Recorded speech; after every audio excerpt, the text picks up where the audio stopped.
ಏ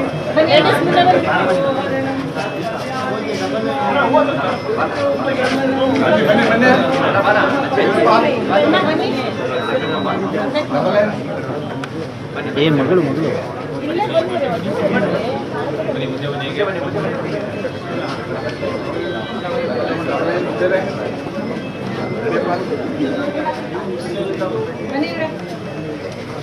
ಸರ್ ಬರಬೇಕು ಬನ್ನಿ ನೋಡ್ಕೊಂಡು ಬರ್ತಾ ಇರ್ಬೇಕು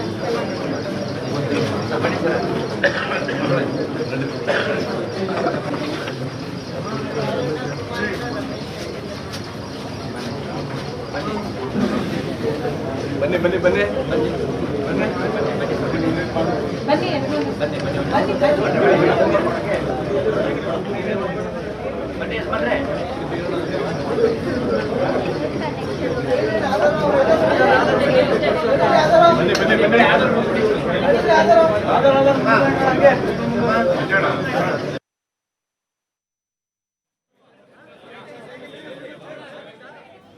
ದೇವೇಗೌಡರು ಅವರ ಒಂದು ಕಂಪನಿ, ಅವರ ಒಂದು ಭಾವುಕತೆ ನೋಡಿದ್ರೆ ಎಂಥವರು ಕೂಡ ಬೇಜಾರಾಗದೇ ಇರಲ್ಲ. ಎಲ್ಲರೂ ಕೂಡ ಅವರ ಆ ಮುಖ ಮತ್ತು ಅವರ ಒಂದು ಭಾವನೆ ನೋಡಿ ಕಣ್ಣೀರು ಹಾಕ್ತಾ ಇದ್ದಾರೆ. ದೇವೇಗೌಡರು ಯಾವತ್ತೂ ಕೂಡ ಇಷ್ಟು ಎಮೋಷ್ನಲ್ ಆಗಿದಂಥ ಉದಾಹರಣೆಗಳಿಲ್ಲ. ರಾಜಕೀಯ ಜೀವನದಲ್ಲೂ ಕೂಡ ಅಷ್ಟೇ. ಆದರೆ ತಮ್ಮ ಧರ್ಮಪತ್ನಿ ಕಳೆದುಕೊಂಡಂಥ ನೋವು ಅವ್ರನ್ನ ಭಾಳ ಬಾಧಿಸ್ತಾ ಇದೆ, ಭಾಳ ಕಾಡ್ತಿದೆ ಅವ್ರ ನೆನಪು. ಯಾಕೆಂದರೆ ಪ್ರತಿಯೊಂದು ಕ್ಷಣದಲ್ಲಿ ಕಷ್ಟ ಸುಖದಲ್ಲಿ ಕೂಡ ಹೆಜ್ಜೆ ಹಾಕಿದಂಥವ್ರು ಚೆನ್ನಮ್ಮನವರು ದೇವೇಗೌಡರಿಗೆ. ಅವರು ಇಷ್ಟು ಮಟ್ಟಕ್ಕೆ ಬೆಳೆದಿದ್ದಾರೆ ಅಂತ ಹೇಳಿದ್ರೆ ಅದ್ರ ಹಿಂದೆ ಒಂದು ಬೆನ್ನೆಲುಬಾಗಿ, ಮೌನ ಶಕ್ತಿಯಾಗಿ, ಮೌನ ದೇವತೆಯಾಗಿ, ಗಟ್ಟಿಗಿತ್ತಿಯಾಗಿ ನಿಂತಂಥವ್ರು ಇದೇ ಚೆನ್ನಮ್ಮ ಅವರು. ಹಾಗಾಗಿನೇ ದೇವೇಗೌಡರಿಗೆ ದೊಡ್ಡ ಆಘಾತ ಆಗಿದೆ.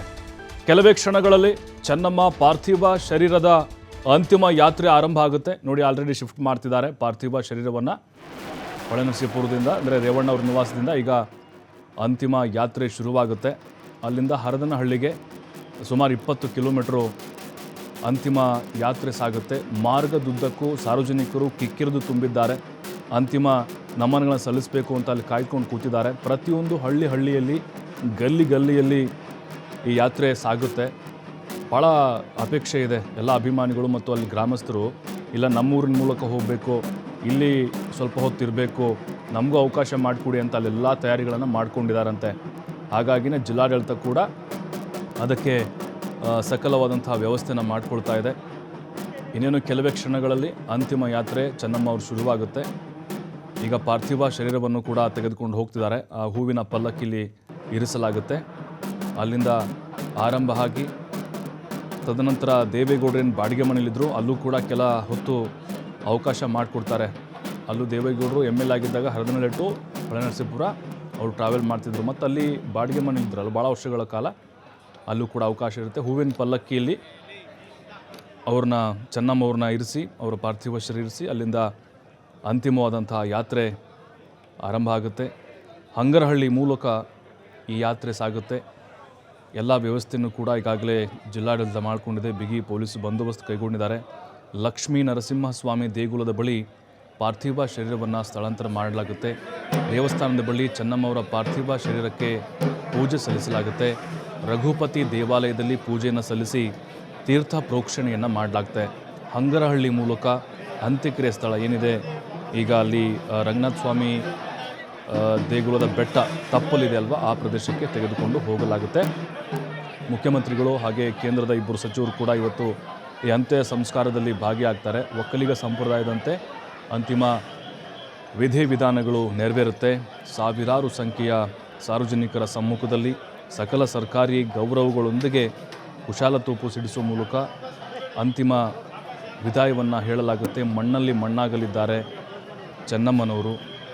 ಅಂತಿಮ ಯಾತ್ರೆಯ ಸಿದ್ಧತೆಗಳು ನಾವು ನೋಡ್ತಾ ಇದ್ದೀವಿ. ಕೊನೆ ಕ್ಷಣದ ದೃಶ್ಯಗಳು. ಸ್ಥಳೀಯ ಶಾಸಕರು ಹಾಗೆ ಎಲ್ಲ ಪಕ್ಷದ ನಾಯಕರು ಕೂಡ ಬಂದಿದ್ದಾರೆ. ಸಂಸದ ಶ್ರೇಯಸ್ ಪಟೇಲ್ ಕೂಡ ನಿನ್ನೆ ರೇವಣ್ಣವ್ರ ಜೊತೆಗೆ ಇದ್ದರು.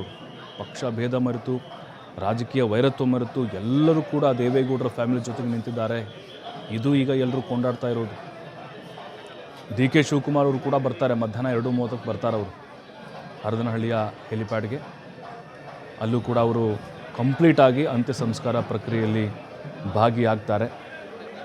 ಮತ್ತು ಅವ್ರಿಗೆ ಇಷ್ಟವಾದಂಥ ಒಂದು ಸ್ಥಳ ಏನಿತ್ತು ಅಲ್ಲೂ ಕೂಡ ತೆಗೆದುಕೊಂಡು ಹೋಗಲಾಗುತ್ತೆ. ಮತ್ತು ದೇವಸ್ಥಾನ, ರಂಗನಾಥ ಸ್ವಾಮಿ ದೇವಸ್ಥಾನ ಬಹಳ ಒಂದು ಇಷ್ಟದ ಮತ್ತು ಭಾಳ ಭಕ್ತಿಯಿಂದ ಕಾಣ್ತಿದ್ದಂಥ ಒಂದು ಸ್ಥಳ ಅದು. ಅಲ್ಲೇ ಅವರ ಇಚ್ಛೆಯಂತೆಯೇ ಅಂತ್ಯ ಸಂಸ್ಕಾರವನ್ನು ಕುಟುಂಬಸ್ಥರು ಮಾಡಬೇಕು ಅಂತ ನಿರ್ಧಾರವನ್ನು ಮಾಡಿದರು.